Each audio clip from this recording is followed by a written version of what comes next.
Welcome to Chandra maths.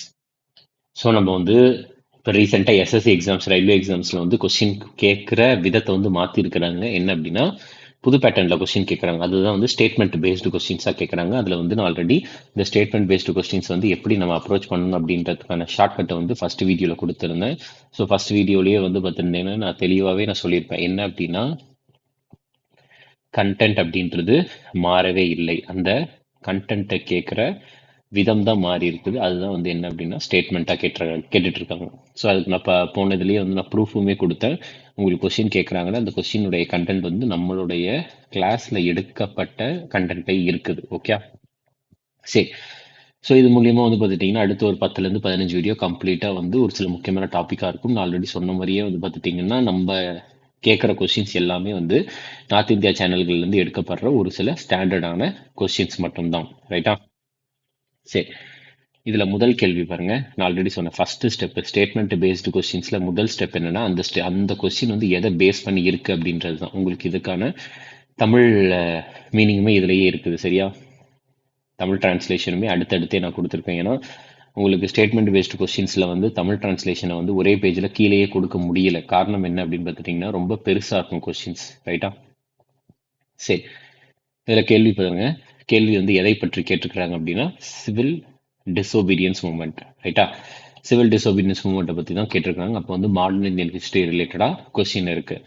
சரி, இப்போ இந்த கொஸ்டின் ஸ்டேட்மெண்ட்டை வாசிங்க. ஃபர்ஸ்ட் சிவில் டிசோபீடியன்ஸ் மூமெண்ட்னா என்னன்றதை வந்து நம்ம ஒரு தடவை பார்த்துடலாம். ரைட்டா? இங்கே நான் எழுதுறேன். இங்கே நான் கீழே எழுதுறேன். Okay. So civil disobedience moment CTM. So இது எல்லாமே வந்து ஒரு ரிவிஷன் மாதிரியே தான் இருக்கும். காரணம் என்ன அப்படின்னா நம்ம ஆல்ரெடி கண்டென்ட் எல்லாமே கவர் பண்ணி முடிச்சாச்சு. இது ஒரு ரிவிஷன், எப்படியெல்லாம் நம்ம அப்ரோச் பண்ண போகிறோம் அப்படின்றது தான். ஸோ சிவில் டிசோபீடியன்ஸ் மூமெண்ட்டை பொறுத்த வரைக்கும் இது வந்து எப்படி ஸ்டார்ட் ஆச்சு அப்படின்னா சால்ட் சத்தியாகிரகம். சரியா? உப்பு சத்தியாகிரகத்தினால தான் ஸ்டார்ட் ஆச்சு.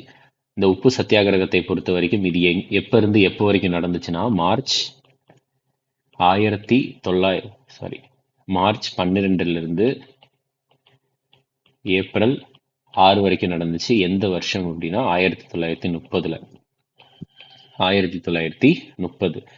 ஸோ இந்த சால்ட் சத்தியாகிரகம் எங்கிருந்து எங்க வரைக்கும் போனாங்க அப்படின்னா சபர்மதி டு தண்டிக்கு போனாங்க. இந்த தண்டியினுடைய பேர் தான் இப்போ வந்து நவசாரி அப்படின்னு சொல்றாங்க. ரெண்டுமே குஜராத்தில் தான் இருக்குது. இந்த சால்ட் சத்தியாகிரகம் டோட்டலாக வந்து எத்தனை பேர் கலந்துக்கிட்டாங்க அப்படின்னா காந்தி கூட சேர்ந்து ஒரு 78 பேர் வந்து கலந்துக்கிட்டாங்க. 78 பேர். அடுத்து இந்த சால்ட் சத்தியாகிரகம் வந்து டோட்டலாக வந்து ஒரு 387 கிலோமீட்டர் வந்து நடந்து போனாங்க. அதாவது 241 மைல்கள். 241 மைல்கள். ரைட்டா? சரி. அடுத்தது வந்து பார்த்துட்டிங்கன்னா வேற இது சிவில் டிசோபீடியன்ஸ் மூமெண்ட்டை பொறுத்த வரைக்கும். அப்போ அடுத்து வந்து கொஸ்டின்ல வந்து ஸ்டேட்மெண்ட் என்ன கேட்டிருக்காங்கன்னா காந்தி இர்வின் ஒப்பந்தம் அப்படின்றத பற்றி தான் கேட்டிருக்கிறாங்க.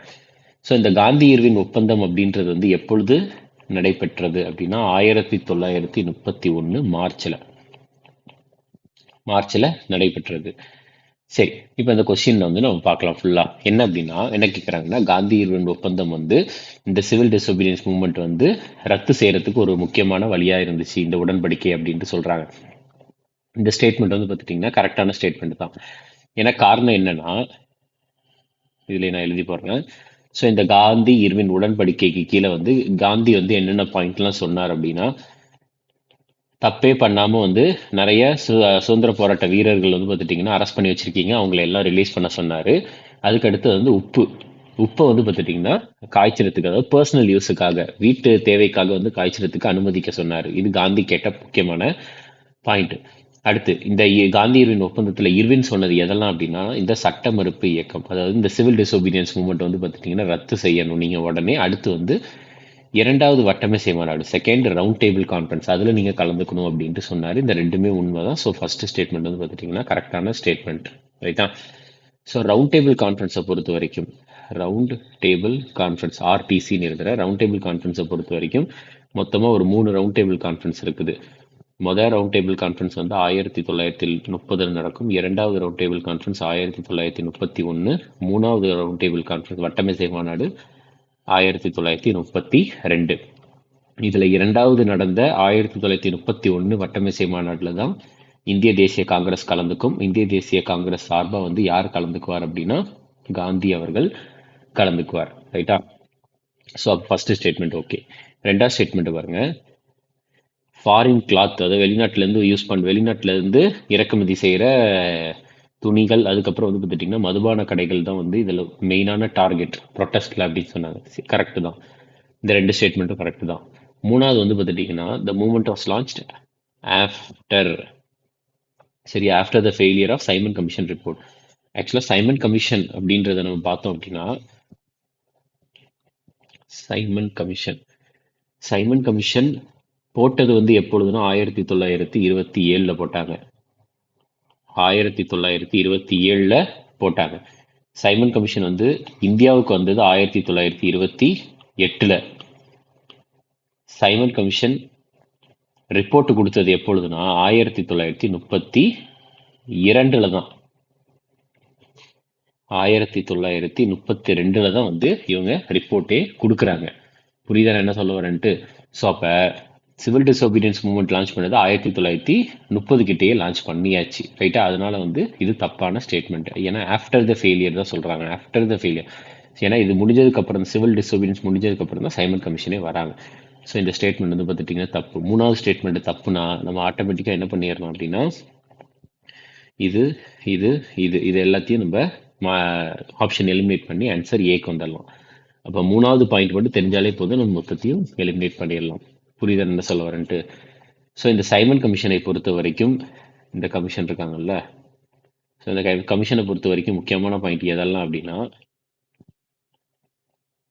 ஓகே, ஸோ இந்த கமிஷனை பொறுத்த வரைக்கும் ஒரு சில முக்கியமான பாயிண்ட் வந்து, இந்த சைமன் கமிஷன் வந்து ஒரு ஆல் ஒயிட் கமிஷன். எல்லாருமே வந்து ஆங்கிலேயர்கள் தான்.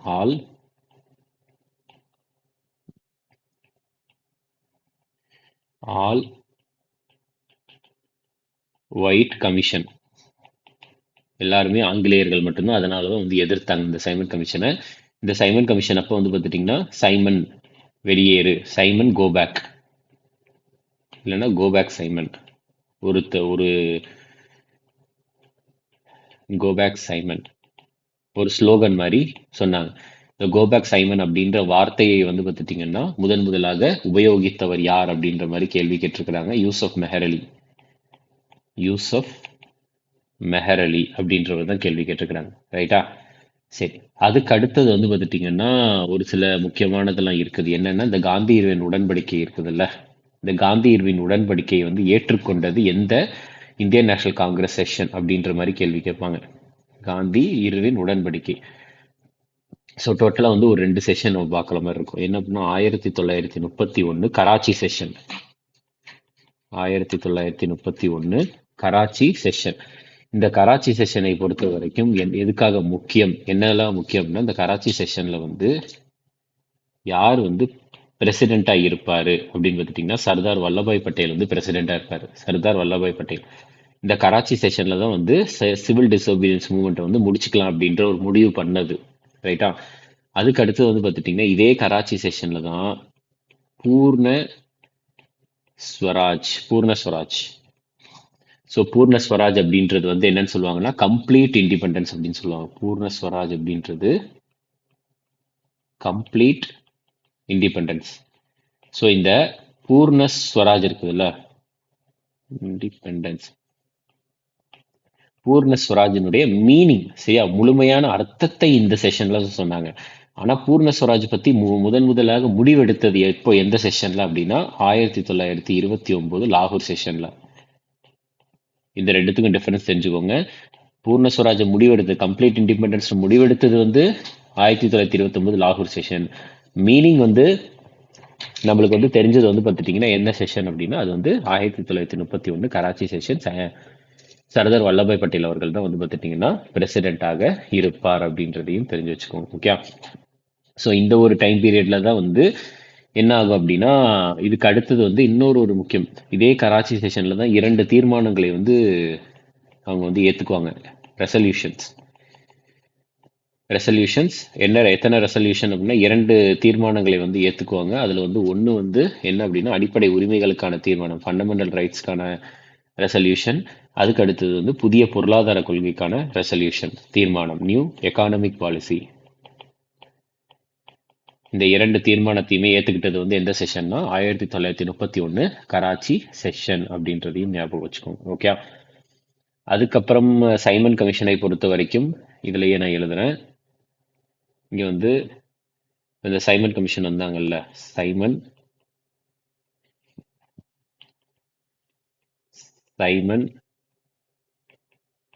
கமிஷன். ஸோ இந்த சைமன் கமிஷன் வந்து நான் ஆல்ரெடி உங்ககிட்ட சொன்னதுதான். 1927 இவங்க சைமன் கமிஷனை அப்பாயிண்ட் பண்ணாங்க. இந்த கமிஷன் வந்து அப்பாயிண்ட் பண்ணாங்க. 1928 இந்தியாவுக்கு வந்தாங்க. 1932 வந்து பார்த்துட்டிங்கன்னா அவங்க வந்து ரிப்போர்ட்டை கொடுத்தாங்க அப்படின்றத நம்ம பார்த்தோம். 1932 ரிப்போர்ட்டை கொடுத்தாங்க அப்படின்னு பார்த்தோம். ஸோ இந்த ரிப்போர்ட்டுக்கு எதிராக சாரி இது வந்து 1930 கொடுத்துருப்பாங்க. ரிப்போர்ட் வந்து எப்பொழுது கொடுத்துருப்பாங்கன்னா 1930 கொடுத்துருப்பாங்க. எப்பனா மே 1930.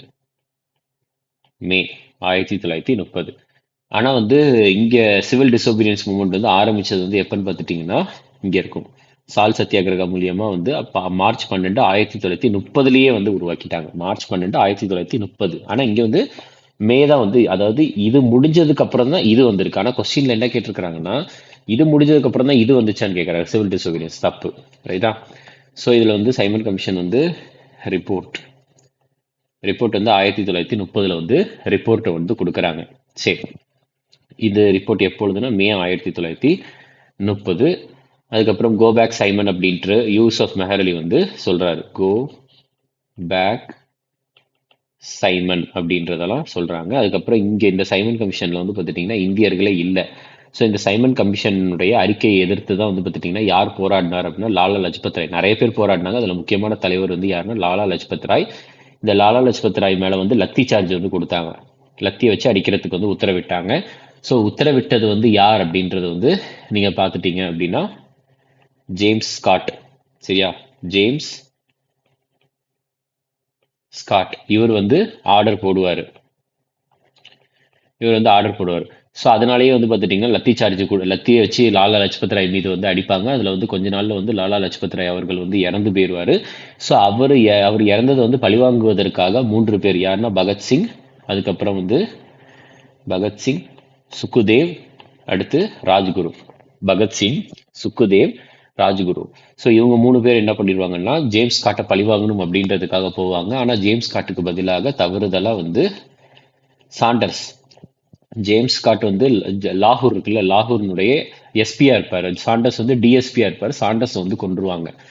ஸோ அதுதான் இந்த ஒரு கேஸ் தான். சாண்டர்ஸை கொன்றுவாங்க. ஸோ இந்த சாண்டர்ஸை கொன்ன வழக்கு தான் வந்து என்னன்னு சொல்லுவாங்கன்னா லாகூர் கான்ஸ்பிரசி கேஸ் அப்படின்னு சொல்லுவாங்க. லாகூர் கான்ஸ்பிரசி கேஸ் அப்படின்ட்டு சொல்லுவாங்க, ரைட்டா? சரி, அடுத்து வந்து இந்த லாகூர் கான்ஸ்பிரசி கேஸ்னால தான் வந்து என்ன ஆகும் அப்படின்னா 23 மார்ச் 1931 வந்து பார்த்துட்டீங்கன்னா இந்த 3 பேரையுமே வந்து தூக்குல போட்டுருவாங்க, ஹேங்கடு. சரியா? இந்த 3 பேரையும் தூக்குல போட்டுருவாங்க, ஹேங்கடு டு டெத், ரைட்டா? ஸோ அந்த நாளை தான் வந்து நம்ம என்னவா வந்து அனுசரிக்கிறோம் அப்படின்னா ஷாஹித் திவாஸ், தியாகிகள் தினம். ஷாஹித் திவாஸ் அல்லது தியாகிகள் தினம், மார்டேஸ் டே அப்படின்னு சொல்லுவாங்க, ரைட்டா? ஸோ ஷாஹித் திவாஸாக வந்து நம்ம வந்து அனுசரிக்கிறோம். ஸோ இதையும் வந்து தெரிஞ்சு வச்சுக்கோங்க. ஒரே ஒரு second. Okay, Shahid Diwas. So 2 நாள்கள் வந்து பார்த்துட்டீங்கன்னா நம்ம ஷாஹித் திவாஸா வந்து அனுசரிக்கிறோம். ஒன்று வந்து காந்தியினுடைய இறந்த நாள், அதுக்கப்புறம் வந்து பகத்சிங், ராஜ்குரு, அதுக்கப்புறம் வந்து பார்த்துட்டீங்கன்னா சுக்குதேவ். இவங்க 3 பேரையும் தூக்கில் போட்ட நாள். சரி, அப்புறம் வந்து பார்த்துட்டீங்கன்னா வேற முக்கியமானது வந்து இந்த பகத்சிங், சுக்குதேவ், ராஜ்குரு வந்து சாண்டர்ஸ் கொலை வழக்கு கூட தொடர்புடையவங்க. அடுத்து பகத்சிங் பிளஸ் இன்னொருத்தர் யாருன்னா பத்துகேஸ்வர் தத். இவங்க வந்து இந்த 2 பேரும் கூட எந்த ஒரு கேஸ் கூட வந்து தொடர்புடையவங்க அப்படின்னு பார்த்துட்டீங்கன்னா central legislative assembly bombing case. Central legislative assembly bombing case. So இவங்க வந்து பார்த்துட்டிங்கன்னா சென்ட்ரல் லெஜிஸ்லேட்டிவ் அசம்பிளி மேலே வந்து பாம்பு போட்டுருவாங்க. எதுக்கு அப்படின்னு பார்த்துட்டிங்கன்னா to make the deaf hear, காது கேளாதவர்களை கூட கேட்க செய்யும் இந்த ஒரு பாம் அப்படின்ற மாதிரி அவங்க சொல்லுவாங்க. ஏன்னா இவங்களுடைய நிறைய விஷயத்தை வந்து பார்த்துட்டிங்கன்னா கவர்மெண்ட் கேட்கணும் அப்படின்றதுக்காக. ஓகே, அதாவது ஆங்கிலேயர்கள் வந்து கேட்டுதான் ஆகணும் அப்படின்றதுக்காக பாம்பு போட்டதான் சொல்லுவாங்க. சென்ட்ரல் லெஜிஸ்லேட்டிவ் அசம்பிளி பாம்பிங் அப்படின்ட்டு ஞாபகம் வச்சுக்கோங்க. பாம்பிங் கேஸ் அது கூட தொடர்புடையவங்க 2 பேர் தான், பகத்சிங், பத்துகேஸ்வர் தட் அப்படின்றத ஞாபகம் வச்சுக்கோங்க. ஸோ இதுதான் வந்து பார்த்துட்டிங்கன்னா நம்மளுக்கு கொஸ்டின்ஸ் நார்மலாகவே வந்து இந்த மாதிரி தான் வந்து நம்மளுடைய கோர்ஸ்லையுமே, இப்போ நான் வந்து ஹிஸ்ட்ரி, ஜியாகிரஃபி, எக்கனாமிக், பாலிட்டிலாம் எடுத்திருப்போம். அதில் வந்து பார்த்துட்டிங்கன்னா கோர்ஸ்லையுமே ஒரு கொஸ்டினும் நான் இந்த மாதிரி தான் வந்து எக்ஸ்பிளைன் பண்ணியிருப்பேன். அப்படின்றப்ப இதுலேருந்து எந்த கொஸ்டின் நம்மளுக்கு கேட்டாலும் ஆன்சர் அட்டன் பண்ணுறதுக்கு ஈஸியாக இருக்கும். ரைட்டா? சரி, அடுத்த கேள்வி பாருங்க. ஸோ அடுத்து வந்து என்ன கேட்டிருக்கிறாங்கன்னா, இது வந்து சயின்ஸ் ரிலேட்டடான ஒரு கேள்வி. அப்போ கொஸ்டின் எதை பேஸ் பண்ணி இருக்குன்றத ஃபர்ஸ்ட் நம்ம கண்டுபிடிக்கணும். ஸோ ஃபர்ஸ்ட் பாருங்க, இது வந்து எனர்ஜி டிரான்ஸ்ஃபர் ரிலேட்டடாக இருக்கு. ஸோ எனர்ஜி டிரான்ஸ்ஃபர் அப்படின்றது வந்து எப்படின்னா, ஸோ இப்போ இப்படி இருக்குதுன்னு வச்சுக்கோங்க. ஸோ அதில் வந்து பார்த்துட்டிங்கன்னா இப்படி லேயராக பிரிச்சிருப்பாங்க. ரைட்டா? ஸோ இதை வந்து என்னன்னு சொல்லுவாங்க அப்படின்னா ப்ரொடியூசர்ஸ் அப்படின்ற மாதிரி சொல்லுவாங்க. ப்ரொடியூசர்ஸ். அதுக்கப்புறம் இங்கே வந்து பிரைமரி கன்சியூமர் அப்படின்னு சொல்லுவாங்க. இங்கே செகண்டரி கன்சியூமர்னு சொல்லுவாங்க. இங்கே டெர்ஷரி கன்சியூமர்னு சொல்லுவாங்க. உங்களுக்கு எனர்ஜியை பொறுத்த வரைக்கும் எனர்ஜி வந்து இங்கேருந்து இங்கே போகும், அடுத்து இங்கேருந்து இங்கே போகும், அடுத்து இங்கேருந்து இங்கே போகும். ஸோ எப்படின்னா இப்போ எனர்ஜி எப்படி இங்கேருந்து இங்கே போகுது அப்படின்னா,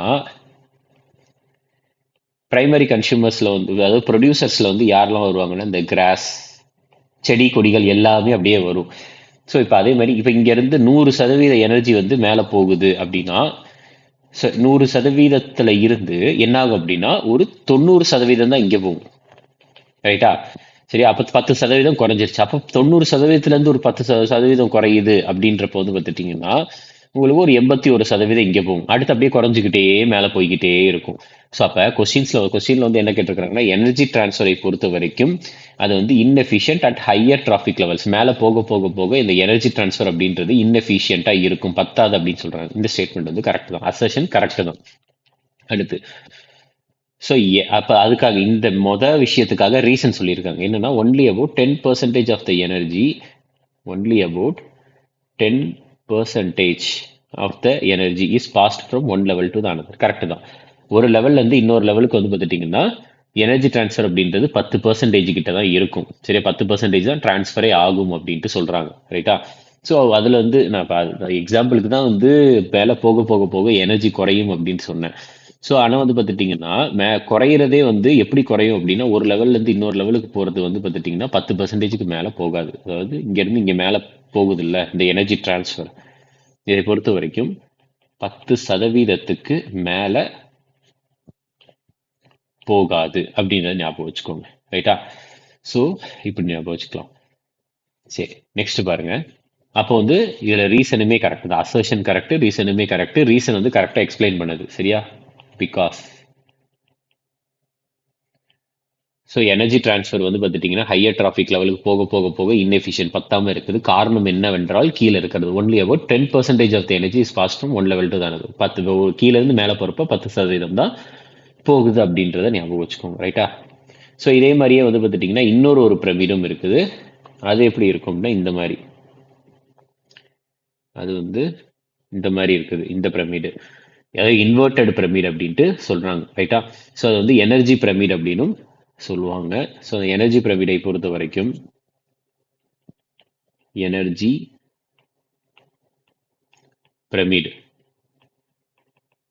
இந்த எனர்ஜி பிரமிடை வந்து இந்த எனர்ஜி பிரமிடு கிடையாது. இது வந்து பார்த்துட்டிங்கன்னா இப்போ நான் எழுதுறது இது கூட தொடர்புடையது, இந்த பிரமிடு கூட தொடர்புடையது. ரைட்டா? ஸோ இது வந்து எனர்ஜி பிரமிட் அப்படின்ட்டு சொல்றாங்க. இந்த எனர்ஜி பிரமிடை வந்து நமக்கு சொன்னவர் வந்து யார் அப்படின்னா கார்ல் லிண்ட்மேன். கார்ல் லிண்ட்மேன் இந்த எனர்ஜி பிரமிடை முதலாக வந்து உபயோகித்த, எனர்ஜி பிரமிட் அப்படின்ற வார்த்தையை முதலாக உபயோகித்தவர் வந்து யாருன்னா Charles Elton. Charles Elton. So இந்த அதே நேரத்தில் சார்லஸ் எல்டன் வந்து பிரமிட் ஆஃப் நம்பர் அல்லது பிரமிட் ஆஃப் பயோமாஸ் அப்படின்ற ஒன்றையும் கொடுத்துருப்பாரு. pyramid of number அல்லது pyramid of பயோமாஸ் அப்படின்ற ஒன்றையும் கொடுத்திருப்பாரு. இது இந்த பிரமிடு சரி, இந்த பிரமிட் ஆஃப் நம்பர் அல்லது பிரமிட் ஆஃப் பயோமாஸ் எது தொடர்பாக இருக்கும் அப்படின்னா அக்வாட்டிக் சிஸ்டம். அக்வாட்டிக் சரியா, நீர் தொடர்பான உயிரினங்கள் கூட தொடர்புடையதாக இருக்கும். அக்வாட்டிக் எக்கோசிஸ்டம் தொடர்புடையதாக இருக்கும். ரைட்டா? சரி, அடுத்தது பாருங்க. இந்த அக்வாட்டிக் எக்கோசிஸ்டம்ஸ் இருக்குல்ல, இந்த அக்வாட்டிக் எக்கோசிஸ்டம்ல ப்ரொடியூசர் யாரு? ப்ரொடியூசர் யாரு? அதுக்கப்புறம் அதுக்கு கீழே வந்து ப்ரொடியூசருக்கு அப்புறம் வந்து பார்த்துட்டிங்கன்னா ப்ரைமரி கன்சியூமர் இருக்கிறாங்க. திருப்பி ப்ரைமரி கன்சியூமர் ப்ரொடியூசர் உருவாக்குறத ப்ரைமரி கன்சியூமர் வந்து சாப்பிடுவாங்க. ப்ரைமரி கன்சியூமர் சாப்பிடுவாங்க. அதுக்கப்புறம் அதை வந்து செகண்டரி கன்சியூமர் சாப்பிடுவாங்க. அதுக்கப்புறம் டெர்ஷியரி கன்சியூமர் சாப்பிடுவாங்க. ரைட்டா? இப்போ இதில் அக்வாட்டிக் எக்கோசிஸ்டமில் ப்ரொடியூசர் வந்து யார் அப்படின்னா phytoplankton. Phytoplankton. Primary கன்சியூமர்ல வந்து அக்வாட்டிக் எக்கோசிஸ்டம்ல யாருன்னா ஜூ பிளாங்க்டான். Zoo plankton. இங்க வந்து பார்த்துட்டிங்கன்னா சின்ன சின்ன மீன்கள், ஸ்மால் ஃபிஷஸ். இங்க பெரிய பெரிய மீன்கள், பிக் ஃபிஷஸ். ஸோ அதாவது வந்து பார்த்துட்டிங்கன்னா ஃபைட்டோ பிளாங்க்டான ஜூ பிளாங்க்டான் சாப்பிடும், ஜூ பிளாங்க்டான ஸ்மால் ஃபிஷ் சாப்பிடும், ஸ்மால் ஃபிஷ்ஷை பிக் ஃபிஷ் சாப்பிடும். அதுதான் வந்து இதில் சொல்லியிருக்கு. ரைட்டா?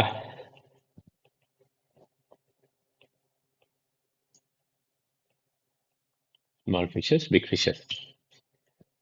அடுத்தது பாருங்க, இது வந்து அக்வாட்டிக் எக்கோசிஸ்டம் பொறுத்த வரைக்கும். ஸோ இப்போ இந்த எக்கோசிஸ்டம்னு பார்க்குறோம்ல, எக்கோசிஸ்டம் அப்படின்லாம். ஸோ அதில் வந்து பார்த்துட்டிங்கன்னா எக்கோசிஸ்டம்.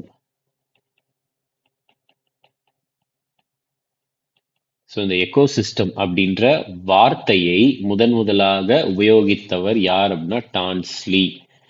எப்பொழுது அப்படின்னா 1935 டான்ஸ்லி. அடுத்து எக்காலஜின்ற வார்த்தையை முதலாக பயன்படுத்தியவர் ஏர்ன்ஸ்ட் ஹெக்கல் அப்படின்றவர் தான் வந்து பயன்படுத்தினார். What a second.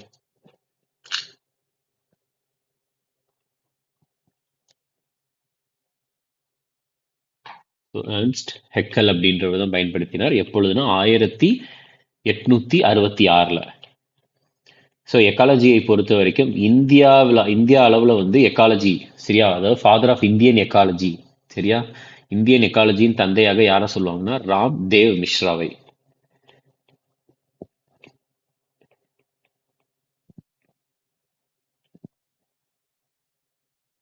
Ram Dev Mishra அவர்களை வந்து பார்த்துட்டிங்கன்னா இந்திய அளவில், இந்திய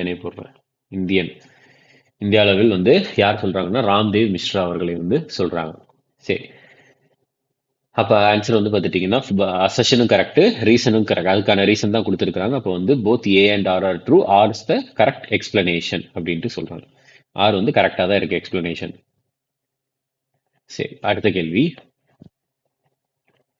அடுத்து வந்து பாருங்க, ஃபர்ஸ்ட் ஸ்டெப் நம்ம என்ன பண்ணணும், இந்த கொஸ்டின் எதை பத்தி இருக்குது அப்படின்றத பார்க்கணும். சங்கம் லிட்ரேச்சர்.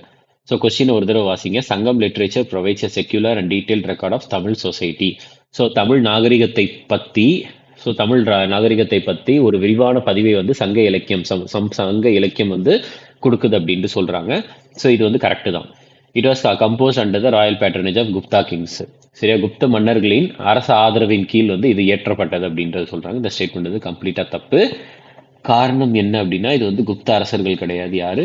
பாண்டிய அரசர்கள், பாண்டியா கிங்ஸ். சரியா, பாண்டிய அரசர்கள். ஸோ அப்போ ரீசன் தப்புன்னா வந்து பார்த்துட்டிங்கன்னா அதாவது ஆர் இஸ் ஃபால்ஸ். ஸோ இது வந்து பார்த்துட்டிங்கன்னா இந்த ஆப்ஷனை எலிமினேட் பண்ணிடலாம். அதே மாதிரி இந்த ஆப்ஷனை எலிமினேட் பண்ணிடலாம். ஏன்னா ஆர் ட்ரூன்னு தானே இருக்குது, இந்த ஆப்ஷனை எலிமினேட் பண்ணிடலாம்.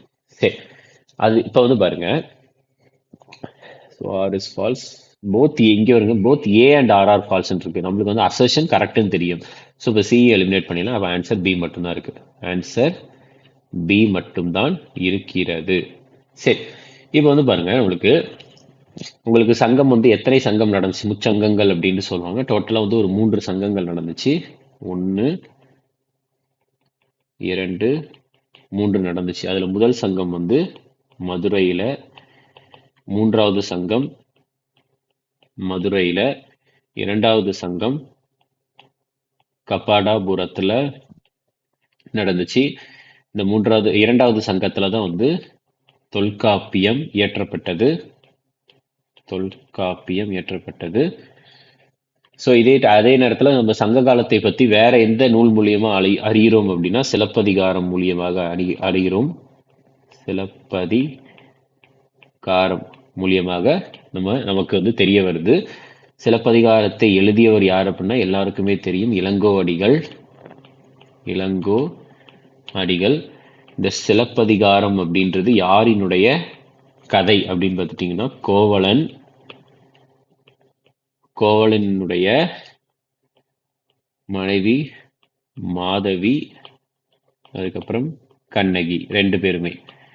ஸோ இவங்க 3 பேருடைய கதை தான் வந்து பார்த்துட்டிங்கன்னா சிலப்பதிகாரம். அதுக்கு அடுத்தது வந்து பார்த்துட்டிங்கன்னா இதில் வந்து என்ன ஆகும்னா கோவலனும் கண்ணகியும் தான் வந்து பார்த்துட்டிங்கன்னா ஹஸ்பண்ட் அண்ட் ஒய்ஃப்.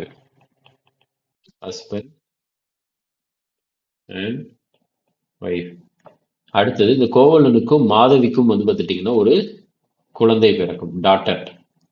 ஸோ பொண்ணு பேர் வந்து என்ன அப்படின்னா மணிமேகலை. ஸோ மணிமேகலை பற்றிய புத்தகம், சரியா, புக்கை வந்து யார் எழுதியிருப்பாங்க அப்படின்னா சீத்தலை சாத்தனார். புக்கு பேர் மணிமேகலை தான். சீத்தலை சாத்தனார்.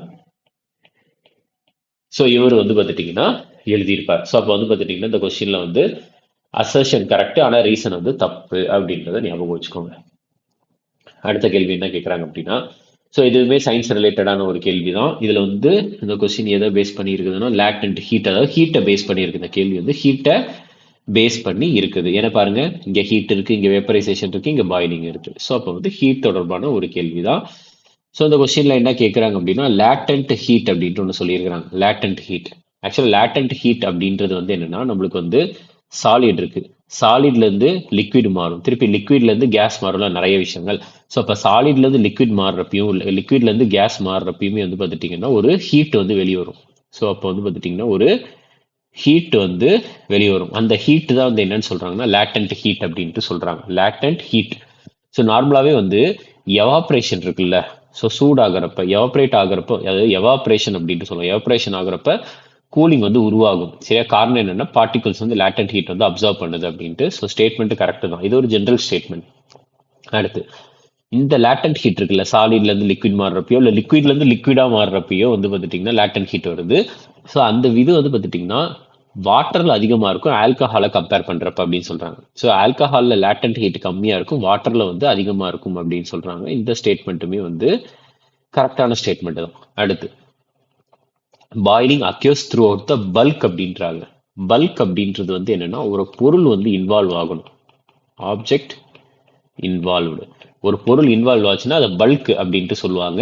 ஸோ இது வந்து பாயிலிங் வந்து பார்த்துட்டீங்கன்னா பாயிலிங் வேற எவாப்ரேஷன் வேற. பாயிலிங் ஆனாதான் வந்து எவாப்ரேஷனே ஆகும்.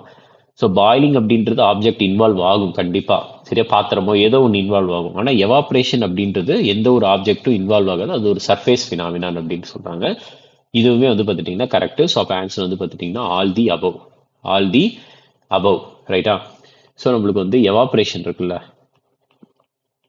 எவாபரேஷனுக்கு ரொம்ப ரொம்ப இப்போ ஒரு ஒரு ஒரு ஒரு இடத்துல வந்து எவாப்ரேஷன் நடக்கணும், சூடாகி மேலே ஆவி போகணும் அப்படின்னா அதற்கு ஃபேவரபிளான கண்டிஷன்ஸ் எதெல்லாம் அப்படின்னு பார்த்துட்டிங்கன்னா ஃபேவரபிளான கண்டிஷன்ஸ் ஒன்று வந்து அதனுடைய ஏரியா, பரப்பளவு, சர்ஃபேஸ் ஏரியா வந்து அதிகமாக இருக்கணும்.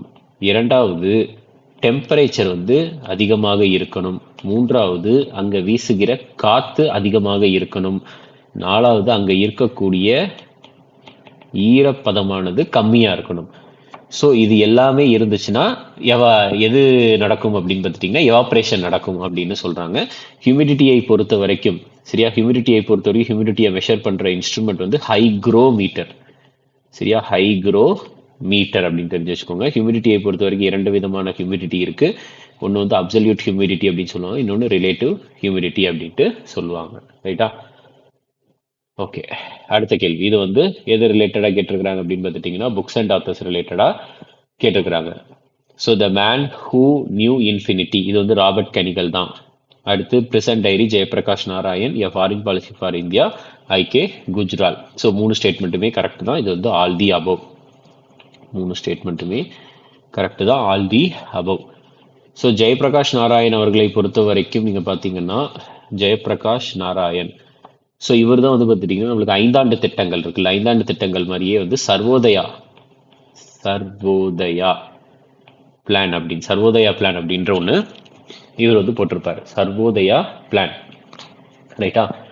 அடுத்தது வந்து இந்த ஜெயபிரகாஷ் நாராயண் அவர்கள் தான் 1934 ஒரு கட்சியை வந்து தொடங்குவார். அந்த கட்சி ஃபவுண்டர்னு போடுறேன், ஃபவுண்டர். அந்த கட்சியின் பேர் வந்து Congress socialist party. Congress socialist party இதை வந்து தொடங்குவார். ஸோ இந்த காங்கிரஸ் சோசியலிஸ்ட் பார்ட்டியினுடைய ஒரு முக்கியமான உறுப்பினர்களாக ஒரு 2 பேர் இருப்பாங்க. யாரெல்லாம் அப்படின்னா ஆச்சாரிய நாராயண் தேவ், ஆச்சாரிய நாராயண் தேவ் மற்றும் மீனு மாசாணி. மீனு மாசாணி. ஸோ இவங்க வந்து இருப்பாங்க. ஸோ இதே ஒரு டைம் பீரியட், இந்த 1934 இதே டைம் பீரியட்ல தான் வந்து 1920 வந்து ஒரு கட்சி உருவாக்கப்பட்டது, கம்யூனிஸ்ட் பார்ட்டி ஆஃப் இந்தியா அப்படின்ற ஒன்று உருவாக்குனாங்க. எங்க உருவாக்குனாங்க அப்படின்னா டாஷ்கெட்ல உருவாக்கியிருப்பாங்க. டாஷ்கெட் எங்க இருக்குன்னா உஸ்பெகிஸ்தான்ல இருக்கு. இந்த கம்யூனிஸ்ட் பார்ட்டி ஆஃப் இந்தியா வந்து ரொம்ப அதை கொஞ்சம் சீரமைத்து எங்க உருவாக்குனாங்க அப்படின்னா 1925 வந்து பார்த்துட்டீங்கன்னா கான்பூர்ல உருவாக்குனாங்க. கான்பூர்ல உருவாக்கப்பட்டது. அதுக்கப்புறம் இதே டைம் பீரியட்ல தான் வந்து இன்னொரு 10-15 வருஷம் கழிச்சு 1936 இன்னொரு கட்சியும் உருவாக்கப்பட்டது. அதுதான் வந்து ஆல் இந்தியா கிசான் சபா. ஆல் இந்தியா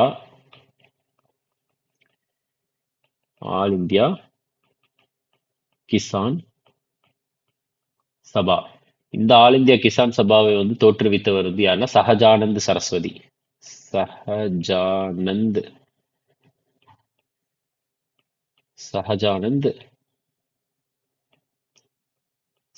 இவங்க தான் வந்து உருவாக்கி இருப்பாங்க. ரைட்டா?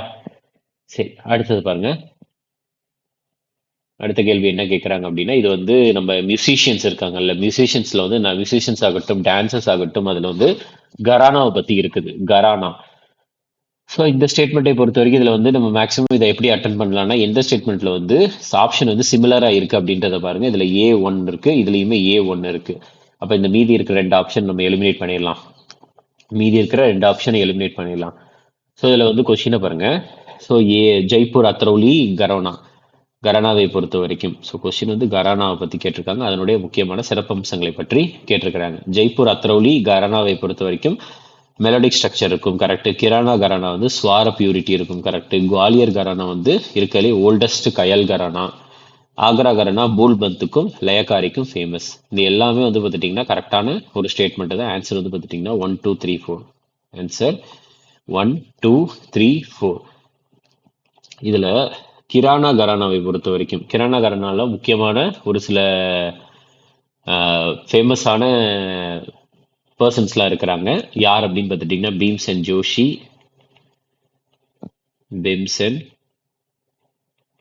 ஜோஷி, அடுத்து கங்குபாய் ஹங்கல்,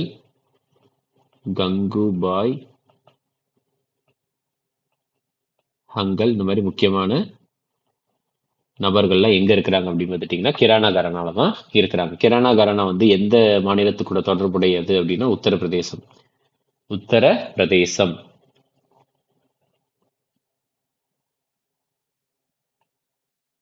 ஓகே, அடுத்த கேள்வி எதை பற்றி கேட்குறாங்கன்னா, இங்கே பாருங்க, டெக்கான் பிளாட்டியூ இருக்குது, அதுக்கப்புறம் மேஜர் ரிவர்ஸ் இருக்குது. இல்லை, இதுவும் பிளாட்டியூ தான். அப்போ தக்கான பீடபூமியை பற்றிய கேள்வி தான் இது. ஸோ அப்போ கேள்வி என்ன கேட்குறாங்க அப்படின்னு பாருங்க. டெக்கான் பிளாட்டியூவில் அதாவது தக்கான பீடபூமி அப்படின்றது வந்து கொஞ்சம் லைட்டாக சாஞ்சிருக்குது, ஈஸ்ட் கிழக்கு நோக்கி லைட்டாக சாஞ்சிருக்குதுன்னு சொல்கிறாங்க. இந்த ஸ்டேட்மெண்ட் கரெக்டு தான். எல்லா ரிவருமே வந்து பார்த்துட்டீங்கன்னா ஈஸ்ட் வேர்டு தான் போகுது. இந்த பிளாட்டியூக்கு ஈஸ்ட் வேர்டு தான் போகுது. பே ஆஃப் பெங்கால்ல முக்காவாசி ரிவர். இப்ப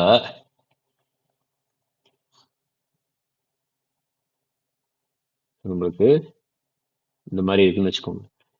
இதுல இந்த பக்கம் ஒரு மலைத்தொடர் இருக்கு, அதுதான் வந்து சத்புரா மலைத்தொடர். அடுத்து கீழே இன்னொரு மலைத்தொடர் இருக்கு, அது விந்தியா மலைத்தொடர். இதுக்கு நடுவில் வந்து பார்த்துட்டீங்கன்னா ஒரு நதியானது வந்து போகிறது, அதுதான் வந்து நர்மதா நதி. இதுக்கு விந்தியா கீழே இன்னொரு நதி ஒன்று போகுது, அதுதான் வந்து தப்தி நதி, அதான் தப்தி நதி.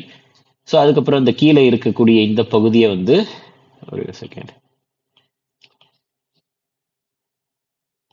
ஓகே, அடுத்து இந்த இந்த பகுதி முக்கோண வடிவில் இருக்கும். இந்த பகுதியை வந்து என்னன்னு சொல்றாங்க, தக்கான பீடபூமி அப்படின்ட்டு சொல்றாங்க. தக்கான பீடபூமி. ஸோ தக்கான பீடபூமியை பொறுத்த வரைக்கும் வந்து பார்த்துட்டிங்கன்னா நிறைய நதிகள் ஓடுது. அதாவது நர்மதா, சாரி நர்மதா இல்லை, கிருஷ்ணா, கோதாவரி, காவேரி, இந்த மாதிரி நிறைய நதிகள் வந்து ஓடுது. இதுல என்ன ஒண்ணுன்னா, உங்களுக்கு இந்த நதிகளானது வந்து பார்த்துட்டிங்கன்னா இப்படிதான் மேக்சிமம் நிறைய நதிகள் இங்கே தான் போய் கடல்ல கலக்குது. இங்க வந்து எல்லாருக்குமே தெரியும், இங்க அரபிக் கடல் இருக்கு, இங்க வந்து வங்காள விரிகுடா இருக்கு அப்படின்றது எல்லாருக்குமே தெரிஞ்சதுதான். ஸோ அப்போ வந்து கொஸ்டினை நல்லா கவனிங்க. டெக்கான் பிளாட்டி வந்து லைட்டா ஈஸ்ட்ல சாஞ்சிருக்குது.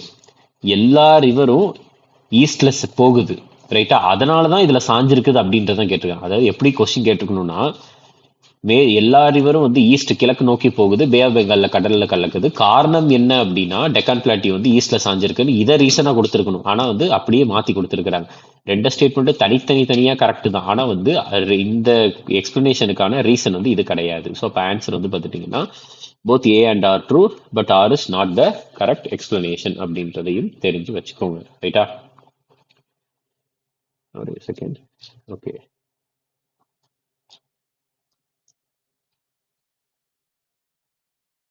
ஓகே, இப்படி எழுதுறேன்.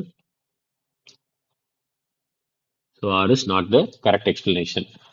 ஸோ இப்போ அதுக்கு அடுத்து வந்து பார்த்துட்டிங்கன்னா வேற என்ன முக்கியம் அப்படின்னா, இப்போ இந்த இதே இதில் மேலே இந்த சத்புரா மலைத்தொடர், விந்தியா மலைத்தொடர் அப்படின்றதான சொல்லலாம். சார் இங்கே வந்து விந்தியா வரும், அதுக்கு கீழே தான் சத்புரா வரும். விந்தியா, அதுக்கு கீழே தான் சத்புரா. விந்தியா வரும், அதுக்கப்புறம் இங்கே வந்து சத்புரா வரும். அதுக்கு அடுத்தது வந்து இந்த இதில் வந்து நிறைய இங்கேயுமே நிறைய பிளாட்டியூ இருக்கும், இங்கே இருக்கும், இங்கே இருக்கும். இதெல்லாம் வந்து பார்த்துட்டிங்கன்னா சென்ட்ரல் ஹைலேண்ட்ஸ் அப்படின்ட்டு சொல்லுவாங்க. இதெல்லாம் வந்து சென்ட்ரல் ஹைலேண்ட்ஸ் அப்படின்ட்டு. ஸோ இதில் வந்து என்ன அப்படின்னா பார்க்க வேண்டியது, ஓகே, ஸோ இதை வந்து என்னன்னு சொல்லுவாங்கன்னா மேவார் பிளாட்டியூ அப்படின்னு சொல்லுவாங்க. இதை வந்து மேவார் பிளாட்டியூ அப்படின்னு சொல்லுவாங்க. இதை வந்து மால்வா பிளாட்டியூ அப்படின்ட்டு சொல்லுவாங்க. இதை வந்து என்னன்னு சொல்லுவாங்கன்னா மால்வா பிளாட்டியூ அப்படின்ட்டு இதை சொல்லுவாங்க. அதுக்கு அடுத்தது இதை வந்து புந்தேல் கண்டு பிளாட்டியூ, புந்தேல் கண்டு பிளாட்டியூ அப்படின்னு சொல்லுவாங்க. இதை வந்து பாகேல் கண்டு பிளாட்டியூ. ஒரு செகண்ட், ஸ்பெல்லிங் கரெக்டாக போட்டுக்கிறேன். பாகேல் கண்டு பிளாட்டியூ அப்படின்னு சொல்லுவாங்க. அடுத்து இந்த பக்கத்தில் இருக்கிறது வந்து இது பேர் வந்து என்னன்னா ராஜ்மஹல் ஹில்ஸ். ராஜ்மஹல் ஹில்ஸ். அதுக்கப்புறம் இந்த சைடு ஃபுல்லாகவே கம்ப்ளீட்டாக இந்த ராஜ்மஹல் ஹில்ஸ் எல்லாம் தாண்டி வந்து இங்கே இந்த இடத்துல வந்து ஒரு மிகப்பெரிய ஒரு கேப் ஒன்று இருக்கும். அந்த கேப்பை வந்து என்னன்னு சொல்றாங்கன்னா மால்டா கேப் அப்படின்னு சொல்றாங்க. மால்டா, இந்த கேப் வந்து எப்படி சொல்றாங்க, மால்டா கேப் அப்படின்ட்டு சொல்லுவாங்க. ஸோ இந்த மால்டா கேப்பை தாண்டி வந்து நிறைய விஷயங்கள் இருக்கும். என்ன அப்படின்னு பார்த்துட்டிங்கன்னா காரோ மலைகள், அதுக்கப்புறம் காசி மலைத்தொடர், அடுத்து ஜெயின்ஷியா மலைத்தொடர் எல்லாமே இங்கே இருக்கும். இதெல்லாம் இருக்கும் அப்படின்னா காரோ, காசி,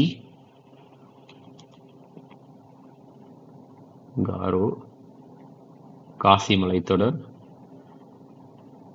ஜெயின்ஷியா மலைத்தொடர்.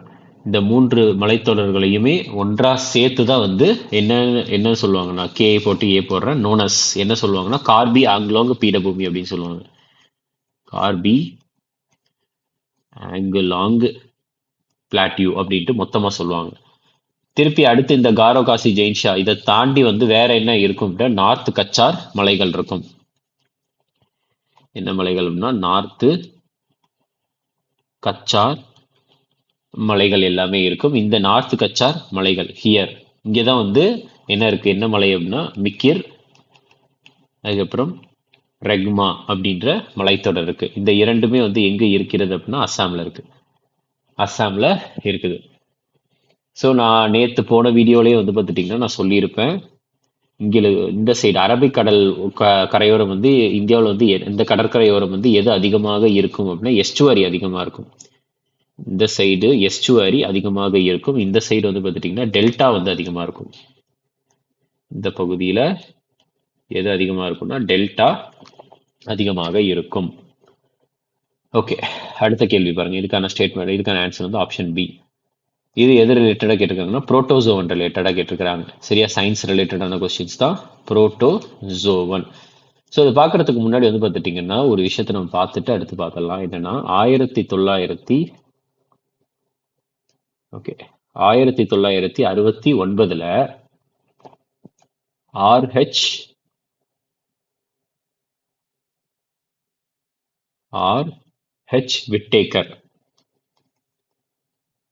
ஆர்ஹெச் விட்டேக்கர் அப்படின்ற ஒருத்தர் வந்து பார்த்துட்டிங்கன்னா உலகத்தில் இருக்கக்கூடிய உயிரினங்கள் அனைத்தையுமே வந்து 5 தொகுப்பா வந்து பிரித்து வச்சிருப்பாரு. ஸோ அந்த 5 வந்து எதெல்லாம் அப்படின்னு பார்த்துட்டிங்கன்னா ஒன்று வந்து மொனேரா, இரண்டாவது வந்து பார்த்துட்டிங்கன்னா புரோட்டிஸ்டா, மூன்றாவது ஃபங்கை, நாலாவது பிளான்டே, ஐந்தாவது அனிமாலியா. ரைட்டா, இந்த அஞ்சாவது பிரிச்சு வச்சிருப்பாரு. இதை மட்டும் தெரிஞ்சு வச்சுக்கோங்க. இந்த புரோட்டோசோன்ஸ் வந்து எது கூட தொடர்புடையது அப்படின்னா இட் பிலாங்ஸ் டு புரோட்டிஸ்டா குடும்பத்து கூட சேர்ந்தது தான் வந்து இந்த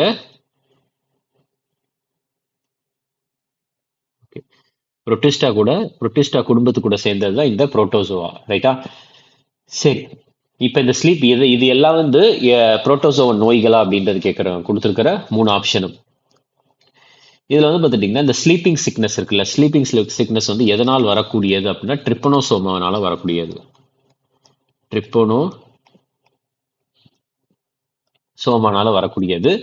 இந்த ட்ரிப்பனோசோமா இந்த ஒரு இது வந்து பார்த்துட்டீங்கன்னா இதுக்கு கெரியர்னா வந்து எதனால் பரவக்கூடியது, எடுத்துட்டு போறது வந்து எது அப்படின்னா சேட்சே ஃப்ளைஸ் அப்படின்னு சொல்லுவாங்க. சே ஃப்ளைஸ், இந்த பூச்சினால வரக்கூடியதா ஸ்லீப்பிங் சிக்னஸ். அமீபியாசிஸை பொறுத்த வரைக்கும் இது எதனால வரக்கூடியது அப்படின்னா அமீபா ஹிஸ்டோலெட்டிகா இதனால் வரக்கூடியது அமீபியாசிஸ். ஃபிலாரியாசிஸை பொறுத்த வரைக்கும் இது வந்து உச்சேரியா அப்படின்றதுனால வரக்கூடியது. இதெல்லாம் வரக்கூடியது உச்சேரியா. ஸோ இந்த உச்சேரியா அப்படின்றது வந்து எது கூட தொடர்புடையது அப்படின்னா நெமட்டோடா அப்படின்ற ஒரு ஃபைலம் கூட தொடர்புடையது. இந்த நெமட்டோடா அப்படின்றதுக்கு வந்து இன்னொரு பெயர் இருக்கு, ஏகேனா ஆல்சோ நோனஸ். இன்னொரு பேர் வந்து சூடோசீலம் அப்படின்ட்டு சொல்றாங்க. சூடோசீலம் அப்படின்ட்டு சொல்றாங்க. அந்த சூடோசீலம்னா என்ன அர்த்தம் அப்படின்னா ஃபால்ஸ் சீலம், உண்மையான சீலமே இல்லை அப்படின்ட்டு சொல்றாங்க. ஃபால்ஸ் சீலம் இன்னொரு பெயர். சரியா, நெமட்டோடாக்கு இன்னொரு பெயர் சூடோசீலம். அதுக்கு இன்னொரு பெயரும் இருக்குது, அதுதான் வந்து என்னன்னா ரவுண்ட் வாம். அப்ப ஆட்டோமேட்டிக்கா ரவுண்ட் வாம்னாலேயே இது என்ன குடும்பத்து கூட வந்துடும் அப்படின்னா அனிமல் கிங்டம் கீழே வந்துடும், அனிமாலியா. ஸோ அப்போ கேட்குறது வந்து புரோட்டோசோவன் மட்டும்தான் கேட்குறாங்க. இந்த ஆப்ஷன் அப்போ வந்து பார்த்துட்டிங்கன்னா ஆப்ஷன் 3 வந்து தப்பு. ஆப்ஷன் 3 தப்புனா சி, பி, டி எல்லாத்தையும் எலிமினேட் பண்ணிடலாம். அப்போ ஆப்ஷன் ஏ மட்டும்தான் இருக்கிறது. ரைட்டா, சரி. அடுத்து இன்னொரு முக்கியமான நோயும் இருக்குது. அது என்ன நோய் அப்படின்னா காலா அசார். காலா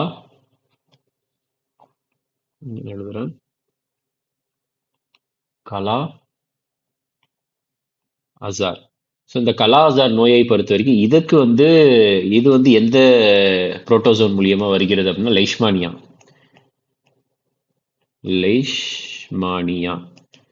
ஸோ இந்த இதுக்கு வந்து கேரியர் எதனால் பரவக்கூடியது, கேரியர் எது எந்த பூச்சி பரவும் அப்படின்னா சாண்டு ஃப்ளை மூலியமா பரவக்கூடியதுதான் எந்த நோய் அப்படின்னா கலாசார் அப்படின்ற நோய். ரைட்டா? ஸோ இது தனியா இது தனியா. ஸோ இதை ஞாபகம் வச்சுக்கோங்க. ஸோ இதுதான் வந்து பார்த்துட்டிங்கன்னா நம்மளுக்கு இந்த வீடியோவை பொறுத்த வரைக்கும் நம்மளுக்கு இந்த சீரீஸை பொறுத்த வரைக்கும் ஸ்டேட்மெண்ட் பேஸ்டு கொஸ்டின்ஸை எப்படி பெஸ்ட்டாக அப்ரோச் பண்ணுறோம் அப்படின்றத பற்றி பார்க்கறது தான். ரைட்டா? ஸோ அடுத்த வீடியோவில் வந்து நம்ம கொஞ்சம் கொஞ்சமாக இம்ப்ரூவைஸ் பண்ணிக்கிட்டே போய்கிட்டே இருக்கும். கொஸ்டின்ஸோடைய டிஃபிகல்ட்டியும் சரி, அந்த கொஸ்டினை அட்டன் பண்ணுற ட்ரிக்கு நிறைய விஷயங்கள் வந்து நான் அடுத்தடுத்து நான் சொல்லுவேன். Okay, thank you.